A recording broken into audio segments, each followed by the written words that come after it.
Welcome to the continued podcast adventures of three opinionated guys with mics and too much free time. Strong enough to stop a speeding movie rumor, more powerful than a bad comic book event, able to waste hours of time asking stupid questions to people who have better things to do. It's Dave, Ben, and John. It's Superhero Speak.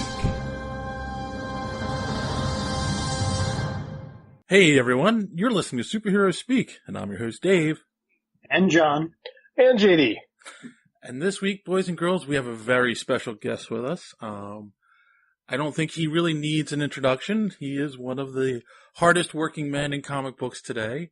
Most people, I think, know him from Flash Reborn, but of course, he's currently working on Green Lantern. He's worked on Batman, Wolverine, countless characters. So, everyone, please welcome Ethan Van Sciver to this show.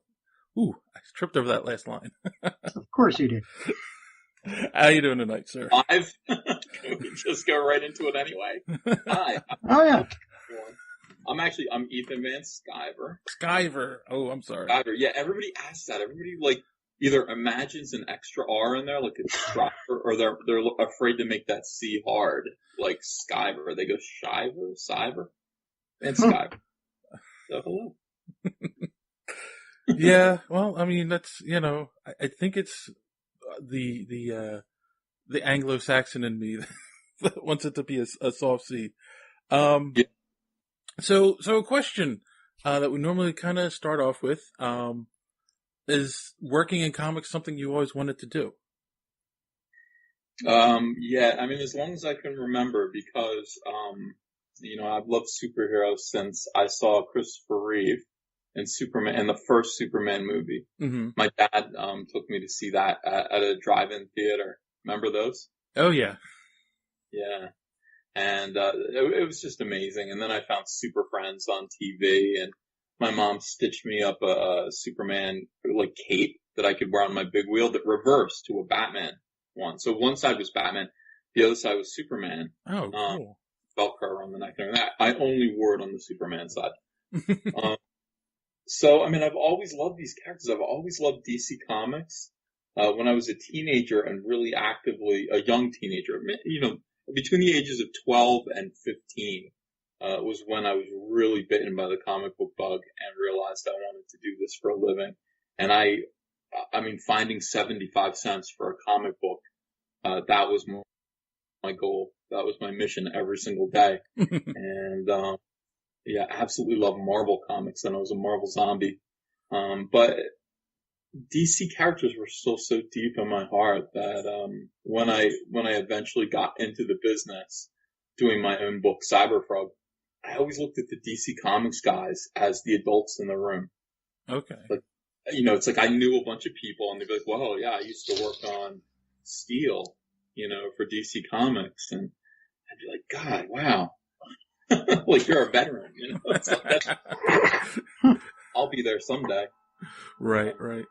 So yeah, I think if you are in this business and you've been in it as long as I have, which is almost 25 years, it's because you really wanted to do this more than anything.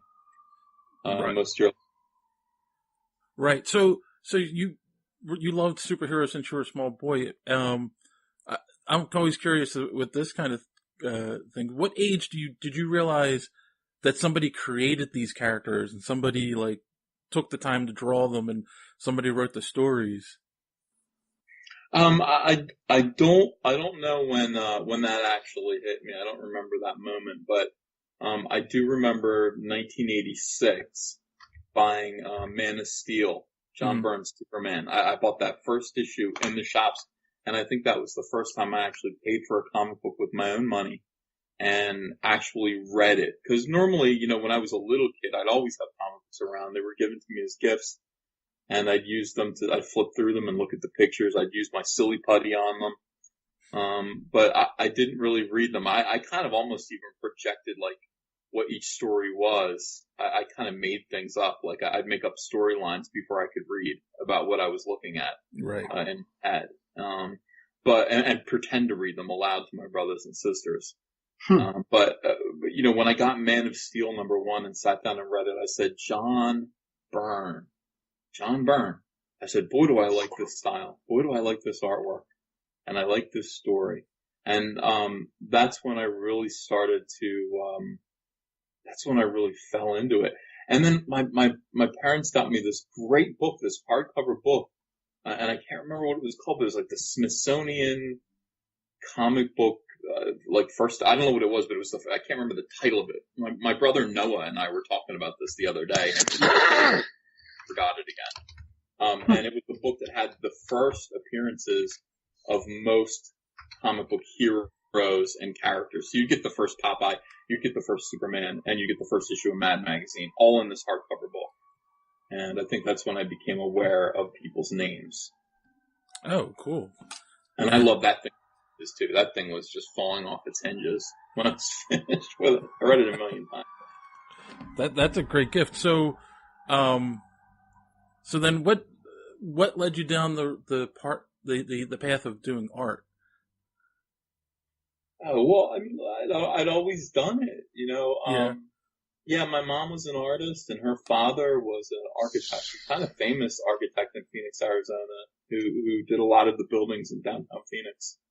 And my mom would do portraits, and of us kids a lot, 'cause I have 8 brothers and sisters, so she'd always do these beautiful pencil portraits of us. And I remember asking her one time, I brought her a copy of, Uncanny X-Men, I think 213, Alan Davis with Wolverine and Sabretooth fighting on the front real close. Mm-hmm. And I said to her, "You draw this for me, Mom?" And she couldn't do it, and I couldn't understand why she couldn't draw this line art. She just said, "I can't. That's just not what I do. I can't do this. I do portraits." So I sat down and I tried to do it. And then from there, I started drawing little comic books for my friends at school.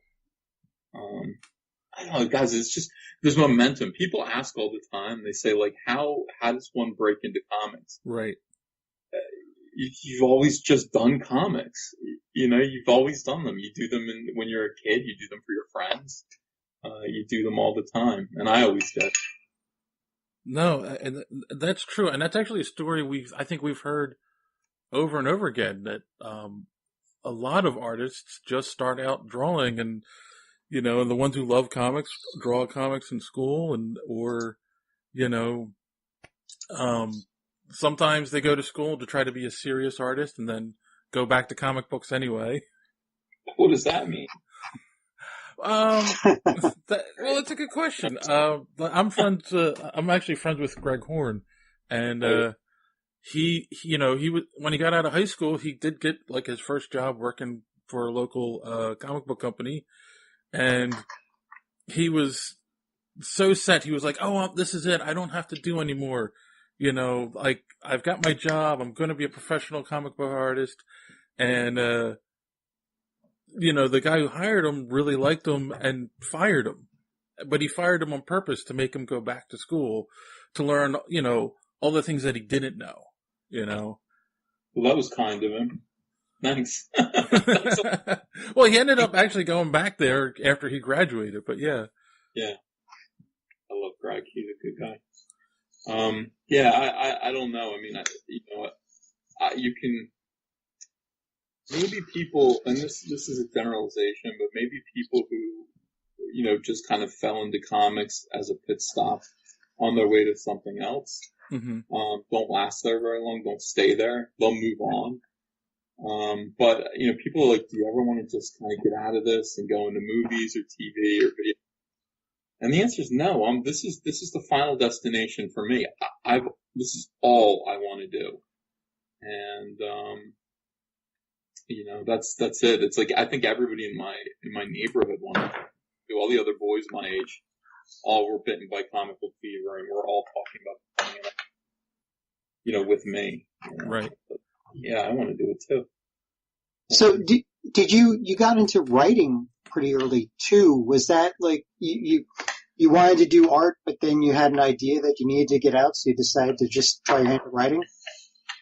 No, I just didn't. Well, here's the thing, when you're trying to break in and you're doing your own comic, because when I turned 19, I created Cyberfrog and said, okay, now it's time to get serious. Let's start doing my own real comic book. And, you can't wait on someone. So it's like, I think I tried working with a writer once on Cyberfrog, and it was just such a weird thing that we kind of parted ways. And, I just said, I've got to do this at my own pace. So it doesn't even matter. Like, am I a writer? No, not at all. My writing's terrible. But I'm only writing for myself to teach myself how to draw comics and how to tell stories. And then, so I was doing this kind of Cyberfrog book, this zine for other artists who I knew in my community in Cherry Hill, New Jersey. And it got picked up, and so suddenly I am actually writing for myself. But the minute I could stop that, I mostly did. As soon as I got to DC on impulse, I was quite happy to be working with real writers. I mean, and again, and people say to me like, well, you got to write. Listen, I can express myself fairly well. I can, when I'm writing a note to you, I'm fairly cogent, and I can be funny, and I can, be thoughtful and incisive, but that doesn't mean that I can tell a story. These guys who write comic book stories are geniuses. I can't keep all that in my head, and I can't write other personalities really other than my own. So, and I think actually a lot of people who do write comics have that problem, where you're trying to write, a really based, grounded character that has its own integrity, that maybe would do things and say things that are different morally than you, the voice, the writer, and to still give them integrity. That's incredible talent. And the best writers can do that. I can't, and I don't care to learn. I don't care. Like, I'd rather just draw. And there's so many other like great writers out there that you could just cycle through all of them and tell stories with them and have a great career. True. And actually, do you feel that you're also expressing yourself through your art? You're not just, drawing the same thing over and over again. Number one, you're learning all the time, but then you can also, put little things in here and there that express the story. You move the story forward through the art, right? I mean, definitely. Yeah, I mean, in a way, you are, you're collaborating with the writer on the story. Mm-hmm. Yeah. Yeah, all the time. I mean, there are opportunities to put my own personality and bring a sense of humor to what you're doing. Mm-hmm. And you just find those opportunities all the time. I mean, in this book that I've got coming out next week, Batman the Dawnbreaker, part of the Metal event. Mm-hmm. I got a chance to work from an outline because, the writer we decided to work Marvel style. So he gave me a loose outline and let me run with it. And, there's one moment where, and, spoiler alert, these aren't spoilers. So there's one moment where, young Bruce Wayne, has to kill Penguin. And, there were some suggestions on how to do it. And I went, no, I'm going to do it my way. And so, there was a chance to write a whole, a scene. Right. Which I actually thought was kind of darkly funny, for how young Bruce Wayne kills Penguin. So you'll see that in the book. And that's entirely me. So, you have opportunities like that in this job, fairly frequently, especially if you have a good working relationship with the writer. You have a chance to, insert yourself and make these books kind of, distinctly your own. So it's not just about the way that you draw, the quality that you draw. Your voice can come through as the artist. That's a choice only Ethan Van Sciver would make, in his storytelling. And it hopefully brings people back if you're doing it right. Right. Go ahead, John. I was gonna, I mean, new, kind of a new subject. You have been, doing this for a long time. So how does it feel to, you did Green Lantern Rebirth in, I think it was 2005 or 4. And now you're doing the Green Lantern's Rebirth again in 2016, and you're doing other Rebirth stuff now. Does it feel like does it feel like you've gone back in time? You're doing like Rebirth 2, the Rebirthening, or like? Well, I think it's an honor to be a part of this. I think what it says is that a franchise, would you call it a franchise? It's called more like a label. A label, whatever it is, that Jeff Johns and I created 13 years ago, has such a good, positive feeling about it, that it could be applied company-wide, and fans are going to know, because Jeff is involved with it, because, Jeff is the architect of, the previous Flash and Green Lantern Rebirth series, and those are still selling, guys. Mm-hmm. I get a royalty statement on those every quarter, and people are still buying those. So, those Phil fans with a good feeling in their hearts about something positive, something being restored. And so, having a company-wide, rebirth, was a success. And I guess I wasn't surprised that it was. I guess I was a little surprised at how big of a success it was. And for me to be involved in it was very kind. Because Jeff has worked with the very best artists at DC Comics, and me. So for him to go, okay, so there's going to be Ivan, there's going to be, Gary Frank, there's going to be Phil Jimenez, who else was on that book? Don't let me forget. With the Green Lantern one? No, the DC Universe Rebirth, that one. Okay, Gary, Ivan, Phil. DC. No, I feel stupid. I'm missing one person. And it's not great, obviously. Joe Prado, Gary Frank, Matt Santorelli, maybe? Those are the anchors. No, I'm thinking of another penciler. Hold on, this is so embarrassing. Let me find it. I don't think Phil Jimenez, and Ivan Reitz, and some guy named Ethan, and Gary Frank. No. Oh, it was just okay. So for the artist, for the penciler, it was just the four of us. I totally thought I was forgetting someone.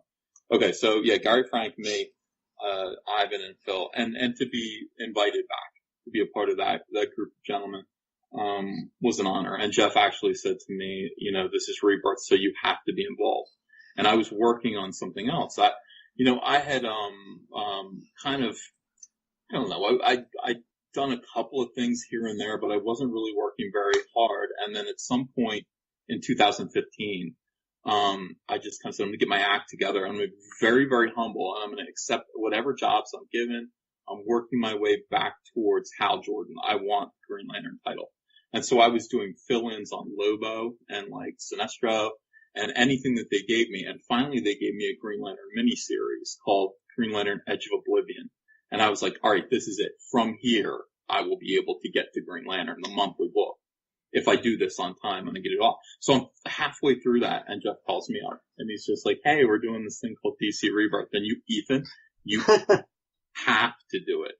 And I'm like, but I'm doing this other thing. He's like, no, we can't do it without you.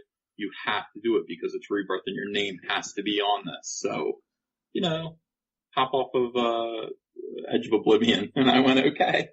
You got to listen to Jeff. Whatever he says is the right thing to do. So, fortunate to be involved in that. And then I think, we talked about it a little bit, and, it was kind of like, look, the idea behind this is that maybe, DC Comics has lost its smile. And there's some things that got lost in the New 52, that people really treasured and valued, like relationships. Yeah. Certain characters and certain characters themselves, like where's Wally West? And Jeff said, you're going to get to draw the page where Wally West returns. And I was like, ooh, okay, I'm in. That sounds great. Is that the one where he appeared to Flash and Flash finally remembered him? No. That was at the end of the book. I got to the splash page where he shows up in the Batcave for the first time. Oh, okay. and I saw that. reaches for Bruce and everything. And I spent, I think, 2 days on that because I was like, this is it. This is the greatest thing. And it was all compartmentalized, so I knew what I was drawing, but I didn't know what any of the other guys were drawing. Ethan, when you were before you started Rebirth, was the feeling amongst the people working at DC that DC had kind of lost their smile, or is this something that just kind of evolved as the New 52 went on? Like, didn't think that was the plan going in, but it certainly did kind of happen. I mean, did you feel that way when the books were coming out, that something was missing? Yeah, I did. I felt that way. I said so in an interview on Newsarama. I might have said it on Twitter, and it became a Newsarama article. That's why, it's like you got to watch what you say on Twitter. But I just said what's missing is optimism, and if you look at the old Super Friends stuff, and if you look at Jose Luis Garcia Lopez's artwork from the 1970s and early 80s, where you've got nothing but sunny, bright, happy, positive, powerful, beautiful superheroes jumping out at you. These great things that he used to do. That was DC Comics to me. And I know I'm an old man. Okay, I'm 43 years old. And You're not old. Sorry. Guys may be much younger and think, what? Jose Luis who? All right, so basically every image of any DC character that you see, in franchise and licensed art on pillowcases and lunchboxes, et cetera, et cetera. That's Jose Luis Garcia Lopez, and very clean and very pure and wonderful. And I think I said, boy, DC Comics used to make us feel this way, and now something happened where they just. It's less so. It's a little bit less shiny. It's a little bit darker. And I think that my experiment as an artist was to do comic book covers every now and then where the characters on the cover, I wish I would actually show you examples of this if we had imagery here, but look, my guys are smiling at you on the cover. It's like, what if the characters are smiling? Not evil Joker smiles. Pure, kind, like I am your friend, looking out at you, from the comic book cover, smiling. And I wonder if those are effective. I wonder if those get through to people on a subliminal level. Because, everyone feels that Hal Jordan is their friend, and Kyle Rayner is their friend, and Barry Allen is their friend, Wally. If you just have them smiling. Right. But not Guy Gardner. Not Guy Gardner, no. Why? But no, he could smile too. He's your buddy. Yeah, but when he smiles, you kind of feel like the next thing you're going to feel is a fist on your face. No, a wedgie. A wedgie. Okay, yeah. There you go. But that's the thing is that I love the Beach Boys. Okay, so I like to listen to a lot of extra, like, behind the scenes Beach Boys stuff. And I was listening to the making of Pet Sounds. And there's a lot of that material that's available. It's amazing. You can listen to it on YouTube. So at one point, and Brian Wilson is this genius who ran everything and just, composed everything. And at one point they're singing and Brian stops them and, he says to one of the Beach Boys, he says, okay, now I want you to do that again, but I want you to smile when you're doing it. Mm-hmm. I want you to, when you're singing, I want you to smile. And I'm telling you, it's going to sound different. And so they did it again and you can actually hear the smiles. Oh, that's definite. I've been in choir since I was 7, and that's one of the first things that you get taught. Whether you're singing in a church or on stage, anywhere, it's just you have to smile because the audience will hear it even if you're in the middle of a full choir. Okay, so that same principle applies to comic book art, at least at DC. I don't know because I don't think very much about Marvel. I'd have to change my whole headspace if I were working for Marvel. But I know what I feel like DC Comics is. Now, so I said that, and Jeff and I started talking, and Jeff was kind of feeling the same way. I don't know what happened, but there's a whole kind of thing where Jeff started talking about smiles and relationships and things that got lost and things that people are missing. How come Ollie and Dinah don't know each other anymore? They're not in love. Like, how do you do that? How do you tell a Green Arrow story without, Black Canary? Mm-hmm. That was a fan favorite too. Yeah, I mean, you can't do that. I mean, the thing is, people who buy these comics, I was having another conversation with somebody else where, I was like, look, you can't have people in this business working and writing who aren't in love with this. You can't. And you can't have them just like, if you don't read comics, you can't write comics, because the people who read these books are devoted. They have long boxes, full of characters with long histories, and they have long memories. You can't fake them out. You have to know what you're talking about, because they've invested in these characters and their relationships and their histories. So, if you take away all of that, all of that love, all of those adventures, all of that stuff that they've paid for, and they've paid money to read about this stuff and to keep it in their memory, you're going to fail. So you have to restore this stuff. And I think that's a lot of what Rebirth was. It was great. Do you think you have to feel that way about as an artist too? Do you have to love the characters to get the most out of the work? Yeah. Yeah, you do. Yeah.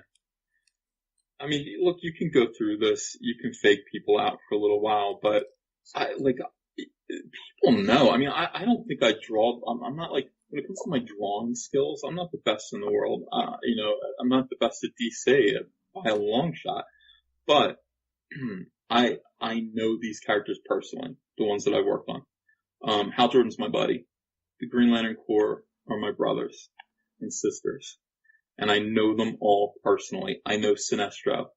I know these guys, and I know them in a way that other artists don't.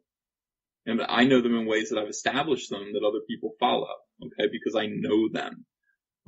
Barry Allen, I knew him when we were working on Flash Rebirth. I knew who he was. I knew what he looked like. I knew what he would do. And drawing him again is like saying hi to an old friend. And look, this is something that you need to have in your heart. You can't just say, well, it's very, it's important to have drawing fundamentals down, but it's also important to convey, familiarity, and to have your characters behave with integrity. Mm-hmm. How does Sinestro react to Hal Jordan differently than he would to Kyle Rayner or Guy Gardner or any of these other characters? He's a real person. He's got to be a real person, or else people tune out. And that's what I do. And I think maybe you can fake that for a little while, but you can't fake it for very long. You need to love these characters, so that other people can love them with you. Wow. It's just refreshing to hear an artist, talk like this. And I really do appreciate it. And actually you mentioned something just a minute ago about fans spending money on it. And I know from, being friends with you on Facebook that you've recently got back into seriously collecting comics. And I know you look for specific ones that, for your collection. What made you decide to do that again? Okay, I'll tell you why. Because I went to DC Comics and Jeff Johns was showing me around the whole. Listen, if you ever get a chance to go to Warner Brothers and go to DC Comics, it is everything you would ever hope that it would be as a fan. It is like a museum of DC awesomeness. And Jeff was giving me a little tour. And he took me into his office and he showed me his long table that he makes the writers sit at. He's got a nice marker board where he goes through, he teaches them how to tell stories, which is amazing that he even has time for that. But he said, Ethan, check this out. And right by the door, there was a vintage spinner rack. Mm-hmm. And it was in primo condition. It must have been from the 50s or 60s. Okay. I walked away from that meeting very happy to see my friend again. But more importantly, I was so envious of that spinner rack. I thought about that all the way back to New Jersey and had been looking. Okay. Now I found a spinner rack on eBay and it was being sold by a guy whose grandfather died and it was in his basement. He owns kind of like drugstore in the 1960s. And this thing was, I think it's the same as Jeff's. I can't remember. I think it's the same. Maybe a slightly later model and it's not as in good shape. Okay. But it is beautiful. It is a beautiful, beautiful object that I put in my office. Mm-hmm. So, at first I loaded it up with current stuff And then I just thought I'd rather have vintage stuff in it. So I started buying, and it's a slippery slope, guys. So I want Fantastic Fours number 30 through 39 because I had pieces of that run when I was 13. My dad bought them. I mean, I love them so much. And so I ended up buying all of those. I started thinking about how much I wanted Amazing Spider-Man number 17 with Human Torch and Green Goblin. I found that. And basically I filled up the whole rack. Just by doing things like that, like thinking, okay, I need this now, I need this now. I need the whole Byrne Cockrum X-Men run. And I did all of that. And the whole rack is full now. So I don't know what I would do. My wife is like, you can't just have long boxes around. And I'm like, I know. Like, that's the worst thing in the world. Long boxes. Like, God bless you if you have such a big collection. Thank you for buying comics. But for me, I want to look at them. And having them in white boxes, I can't look at I call them pretty. You know, it's like right. if you follow me on Facebook, you'll see that I got a new comic and I'm like, this is effing pretty as hell. You have to just look at it. You have to have it on display. So the spinner rack is now loaded with everything and it's pretty. Well, you have your comic books in the spinner rack and then the boxes are your upstock. And, you know, you can, you can change them out every once in a while. That's the thought. My wife is going to be like, don't tell him that. He'll buy more. Yeah. Well, I speak as somebody who has like, I don't know, maybe 12 long boxes in his basement right now and still hasn't transferred them all from his parents' house after all these years. It could be me. Yep. My wife actually got me a spinner rack, I want to say like 6 years ago. It was a little, she was visiting her mother and it was a little antique shop in South Jersey that she found it at. And she was like, oh, Dave would love this. So she brought it home. But yeah, I agree. I like looking at the rack and I have all my favorite books in there. It's better than them being in a box. Right. I mean, they're just so not, I mean, I always see the other thing that I would do is I would look at people on collectors forums and they'd say, I just got this issue of the Incredible Hulk versus Thor. Like it's the Hulk, but he's fighting Thor. And I just look at that cover and I drool. And I'd have to go to eBay and go find one for myself. Like I was buying out of envy. You know, it's like, I'd see other people. Somebody was like, oh, look, this is my baby. And it was like a near mint condition Fantastic Four number 5. Mm-hmm. And I was like, you bastard. Oh my God. We're so lucky. I'm coming over to your house and stealing that. And the best that I could get was a pretty good, like I think I have a fine copy of Fantastic Four number 10. Oh, okay. And it is pretty. Don't get me wrong. But that Fantastic Four number 5. How do you feel about CGC and sealing the books? No, I mean, I like CGC because, again, it's a good project for people. They're preserving these comics in amber. I mean, you know, essentially, you know, these books are going to be preserved in this condition for forever and ever, I suppose. I don't know what people want to do. You want to shoot these things into space? Like, I'm not sure what the end goal of that is. I like the grading system. The universal grading system is very valuable, so they provide a good service. And anybody who wants to do it, that's great. It's not for me. These comics belong to me now, and I'm going to read them. Right. And somebody took care of them and preserved them for 50, 55, sometimes 60 years. These books that I have, and I appreciate it. I'm going to read them now. You know, and I don't want them locked up. And I don't buy books that are locked up because it's like I might as well just buy the cover. Right. No, I agree too. Yes. I only have a couple that are CGC'd because they were given to me as gifts, but yeah. I suppose if I invested a lot of money, like let's say I was stupid. Not stupid. This isn't stupid. This would be a good thing to do, but I can't. Listen, I'm not rolling like that. But let's say I invested $12,000 in a really nice copy of, you know, Spider-Man number 1, as good as you could get. Or actually I would do like Fantastic Four number 2 or something like that. I might, just because there's so much money in it and it would be stupid. I'd read it through once and then I'd be like, okay, I gotta protect this investment. But I don't even know about that, guys. I don't know. You can't do it like that. Right. Okay. Well, it is a difficult decision, and I'm sure if we all had more money, we probably wouldn't be running out and getting those books. Yeah. So you had spoken, you spoke really well about, DC lost its smile. So I kind of want to turn the conversation a little bit towards the movies, which I know you're not involved with, but I'm sure you have an opinion on. Do you kind of feel like with the current DCEU that maybe, at least with Man of Steel and Batman v Superman, they kind of were going down that path? Because I kind of feel with Wonder Woman, there was some of that lightness brought back that they needed. There you go. Yeah. Okay, well, I mean, Man of Steel was an interesting movie, but it was a disastrous portrayal of Superman. Yeah. Amen. Yes. Beautiful movie, well done.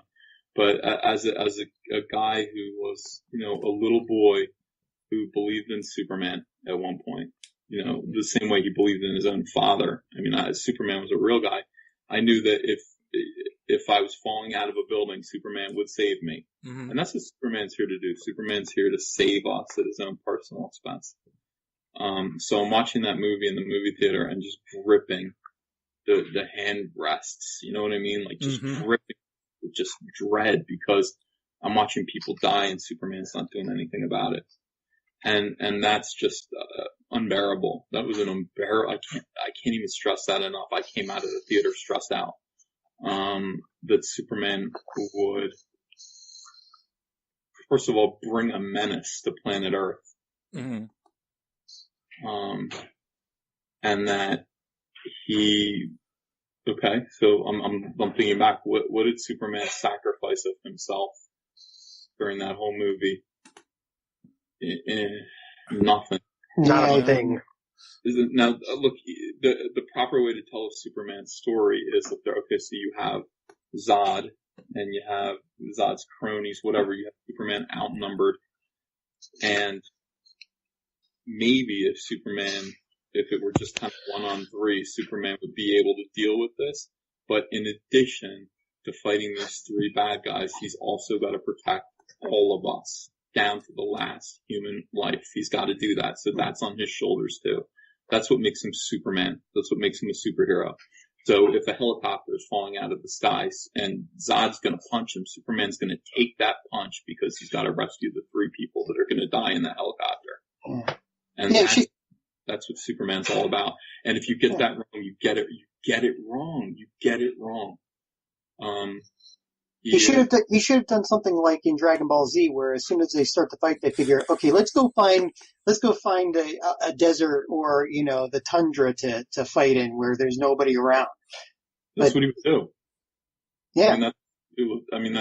So I think everyone was kind of stressed out about that, and to have Superman just be so lowered at the end that he murders Zod, and I've had people explain that to me. And I'll never accept that. And my whole thing is, at the end of that movie, what exactly was the benefit of Superman ever coming to planet Earth? That's the problem with that movie. So we'd be fine if it wasn't for Superman, according to that movie. Superman came here. He brought an alien menace whose entire purpose was hunting down Superman, not us. Like, it had nothing to do with us. It was between them and him. And he brought him here and then let them basically level Metropolis and murder thousands of people. And I've heard people say to me, well, yeah, but that's what taught him. That's what's going to teach him to be a superhero that cares. No, I'm sorry. That's BS. His parents taught him to care. Mm-hmm. Okay. Except they didn't in that movie. Yeah. This is why it's wrong. I mean, Superman is a good boy because, first of all, he is small town American who was raised by good people. So he was adopted. He had infinite potential to do anything. He could have been anyone. But because he was raised by these good people, and raised up to be a good young man. He cares about all of us, and he uses his powers responsibly, and we're better for it. Like, we're better that Superman is here among us. And so let's say, Zod and all of them did calm down and were chasing Superman down. Like, Superman would take that responsibility towards us so seriously that you're right. He would have taken the fight elsewhere, but he would have given his own life, so that not one of us died over this. And that's just they missed the point so badly in that movie. I suffered. I love this character so much. I suffered during that movie. It seems to be such an easy place for people to move away from Superman, is they like, oh, we got to make him darker, we got to make him more relatable to people, and like you say, man, completely misses the point. I've read 1,000 little think pieces where people try to justify the end, which basically comes down to the fact that Zack Snyder wanted Superman to kill somebody, and that's really all it came down to.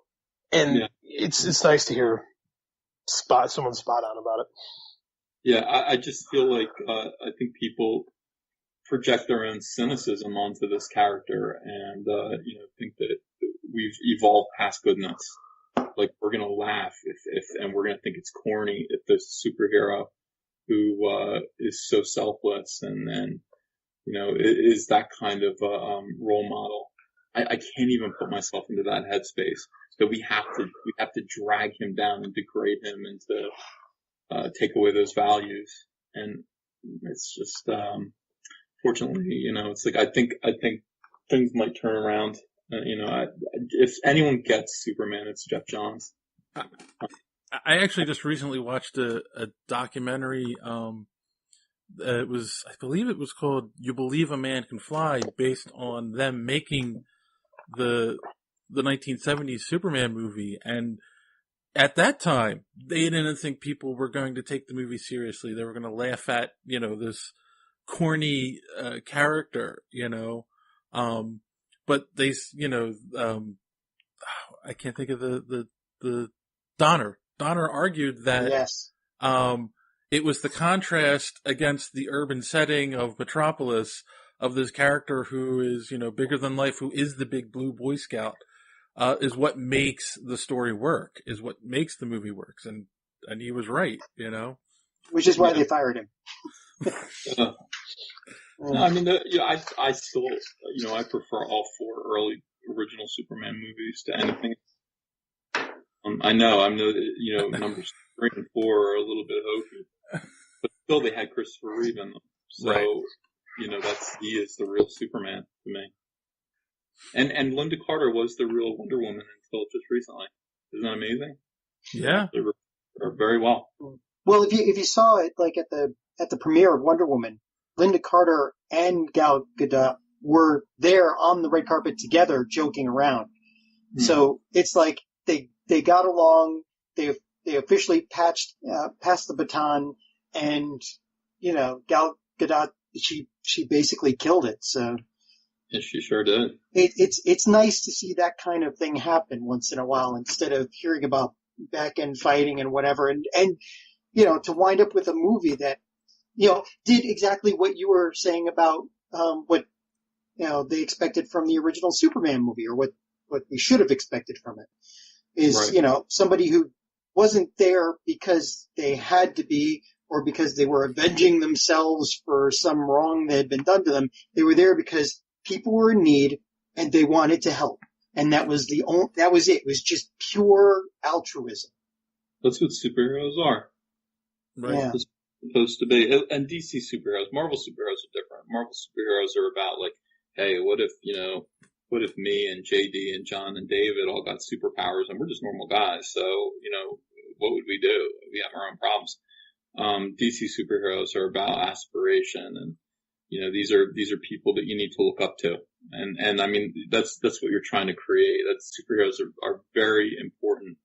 I remember working at DC early, like when I first got over there, and having a few really bad ideas, and having an editor say that's not heroic. That wouldn't be heroic of them, and you have to preserve these characters' heroism.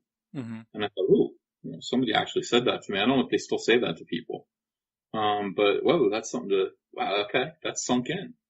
I was a kid, I was like 22.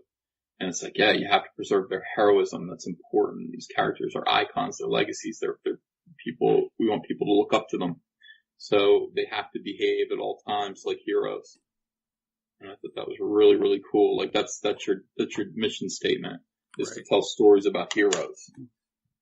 Is it hard to transfer that? I mean, I know you talked about the smiling, but is it hard to transfer that into the imagery? No, it's actually fun. It's like, because look, I love to draw evil stuff. I really do. Like mean characters. I like that. Like early on when Jeff and I started working together, it was like, okay, Captain Cold and the Rogues are way worse than they've ever been depicted. Like these are real scumbags on like a street level scumbag. So how can we make them, more real, more palpable, less silly? And that's a fun exercise, but the contrast is what makes superhero comics so fun. As dark as you can make the heroes darker, the villains darker, the heroes shine brighter. And that's what you want to do. And, working on, Green Lantern, like literally, it's like the darker, in the darker space you put these characters into, the brighter they shine. They are lanterns. They light up dark corners of the universe and dark characters and bring them to justice. And, it's a wonderful thing. It's not hard. It's actually easier because it's so like, it's black and white, it's just opposites.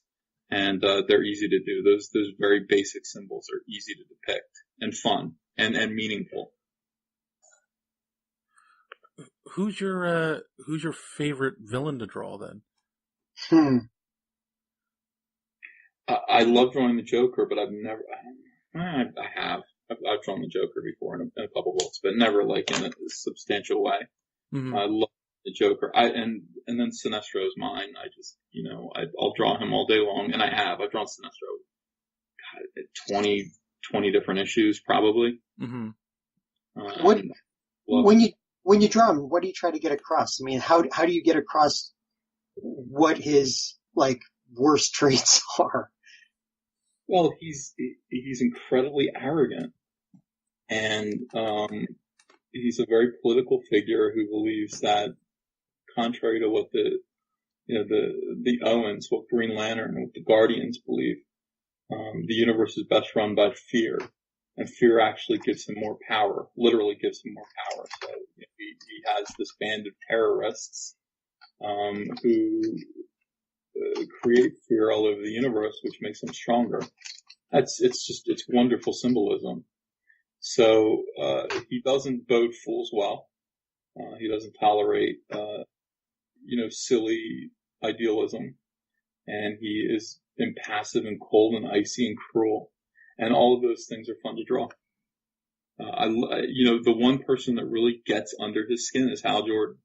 He has no pity. Like, he's not impressed by Kyle or John or Guy or any of the other guys. He's just like, but Hal Jordan really is the only one who can make him lose his cool. It's because he gets the women, right? Is that it? It must. Maybe Sinestro's envious. I said, I don't want to see Sinestro using his hands on anyone except for Hal. Oh. It's like, he would never punch Kyle Rayner in the face. It's like, I'm not touching you. Like, you're dirt. Like, you're an alley rat. I would never touch you. And he'll do it all with his ring. But with Hal, he's going to get his hands around Hal's neck and he's going to choke the life out of him. Like, he's getting physical with Hal Jordan. And I think that was in Sinestro Corps where you see them like punching each other, like really like going at it. That's how he feels. He feels so envious, and he has such a personal beef with this man who is his friend, who's also his friend somehow. Oh, I love it. I get goosebumps, guys. I love this stuff. So like you said in the beginning, you've been doing this professionally now for 25 years. How do you keep your love and your passion for it going? I think about fans. Mm-hmm. I think about the people who are reading these comics. And I think about trying to make them feel the way I feel about them. And that is more than enough fuel. to keep me working and to keep me happy and positive and to make me try harder, to propel me to try harder and think again and try again. I do. There's some cynics in this business who always say things like, excuse me, kids aren't reading these anymore. This is a hobby for old white men. And it's going to die. Well, it is. Okay. It is. So, there are a lot of, I think probably, I wouldn't say white. I think that's kind of silly, but most of the readers that really stick with us, I don't know what happened, but we all kind of got hooked at the same time. And so now we find ourselves in our late 30s and 40s and 50s, and we're mostly male. And that's true. I think we have the money to spend. But man, I just meet these kids all the time, and they're 10, they're 8, 9, 10. I talked to a 19-year-old the other day. And these guys, these kids are fascinated by these characters the way that I was. So you can't afford to get cynical and think that there aren't new eyes, apprising these, stories and these characters, all the time. I think that there always will be. And I think they're coming on board and they're hopeful that they can receive the same, literally blessings from these books that I received when I was their age and I continue to receive. And so we need to stay focused and stay positive and do our very, very best to try to give them what we got, right? Right. That's what it's all about. And to you guys as well, assuming you guys are DC Comics fans, it's important that we keep you happy and keep you involved and engaged and pay you back for your investment all these years by continuing to take good care of these characters that have existed way back to our grandparents. They're legacy characters. Well, we'd appreciate that. It's the DC universe that's dead. Well, we got Wonder Woman. We're happy with that. If we can go on from there, that'll be good. Just have her lead the Justice League. There you go. I think the new is going to be really good. I think you're very, very pleased.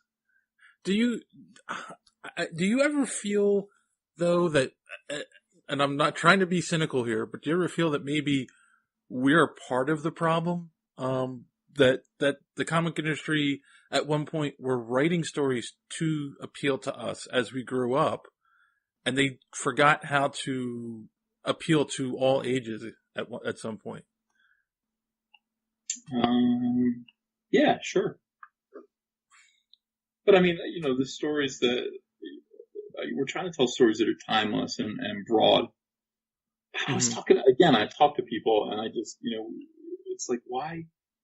Okay, whoever I am in comparison to other people, like, in this business, it's like some people want to write these very small books, and they see themselves as sort of, hey, I want to be a beloved folk singer working in a bar to a devoted small crowd. Okay, and that's why I do this little book.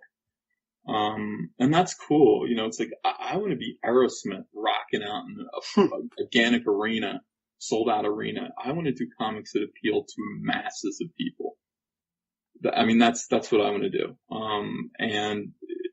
And that's why I work at DC Comics and I work on these characters that are just huge and have broad mass appeal.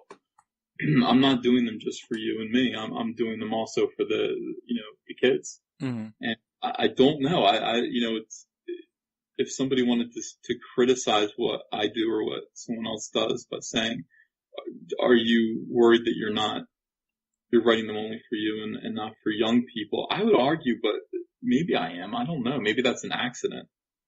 That might be a valid criticism, but I don't mean to, I don't mean to. I mean to do comics that, for the younger crowd, and you have to kind of think young too. And I think about the video games that they play and everything, and try to come up with funny, cool, clever violence.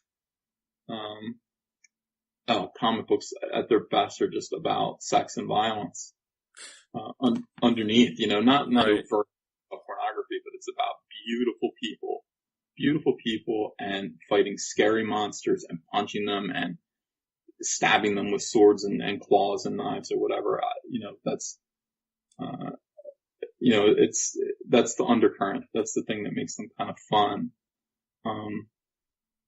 So I don't know. I think I'm going for a broad kind of audience, but maybe I have to think about that, guys. I haven't put any thought to that. Right. Well, even some of the best rock and roll is, about sex and violence without saying it. So, well, it is. You have to think about like how beautiful these characters are. It's like right. they of average, every one of them. I mean, the men and women are just gorgeous people, and you want to see them fighting ugly monsters and ugly villains. And you want to see them punching them. It's sex and violence. And you could take that away, and I think you lose something in the comics. You lose the action movie thrill, I guess. True, very true. So, so we're actually getting close to an hour here. So one of the questions we normally like to wrap up on, and I think you'll have a good answer for this, is how do you measure success?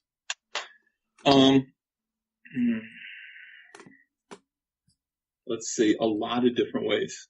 How do I measure success? I want to do comic books that are read more than once. Right. How's that? Now, if you buy my comic book and you read it once and then return to it 5 years later to read it again, or return to it the next day, or whatever, I feel like I'm halfway to having produced a classic comic book. Because these are disposable, meant to be thrown away, or put in a bag away. But if you can do comic books that are reread, you've done something important. Huh. And I say that with a smile. Like fine. Yeah, I think I've read Flash Reborn about 5 times. So yeah. Excellent. I've read Green Lantern Rebirth probably 4 or 5 times. So. Excellent. So it makes me. That's all I want. Awesome. So, so you said that you have a Batman issue coming out this week or next week? Okay, so next week, Wednesday, October 4th. Please go to your comic shop. Please pick up a copy. Don't fail to. Actually, go to your comic shop if you can, because we want to support your local retailers who are fighting to kind of stay in business, because there's so many ways to buy comics now. Go to your local retailer, buy a lot of things, but while you're buying things, pick up a copy of Batman the Dawnbreaker #1 with a shiny metallic Jason Fabok cover. It is the story of what would happen, even though, by the way, this is not a Elseworld story. This is real. Okay. Mm-hmm. The story of what would happen if Bruce Wayne, when his parents were murdered in front of him, decided not to just bow down and cry, but chase down Joe Chill and murder him with a Green Lantern ring. So So you will see all of that. It's called Batman the Dawnbreaker. It's a one shot, and it continues in this issue that I'm drawing right now on my desk. Hal Jordan and the Green Lantern Corps #32, which comes out a month later. Please buy that too from your local retailer, and I think you'll be entertained. Cool. And where can people find you online? I have 2 Facebook pages, Ethan Van Sciver and Ethan Daniel Van Sciver. Send me a request if you want. But also, I'm back on Twitter again, and my handle is @Ethan Van Sciver. Cool. And follow me on Twitter. I'm actively posting artwork every day, and I've decided to do this thing. I'm going to start it tomorrow, where I'm going to be doing Twitter live sketch. What would you call it? I'm not just kind of a live sketch, where we'll do a chat, we'll do a sketch, and then at the end of it, I will give the sketch to someone who is watching, who's participating. Cool. At random. So I think we're going to do that, at least once a week, as often as I feel up to it. And just as a thank you to the fans who have supported my lengthy and wonderful career. I love you all. Awesome.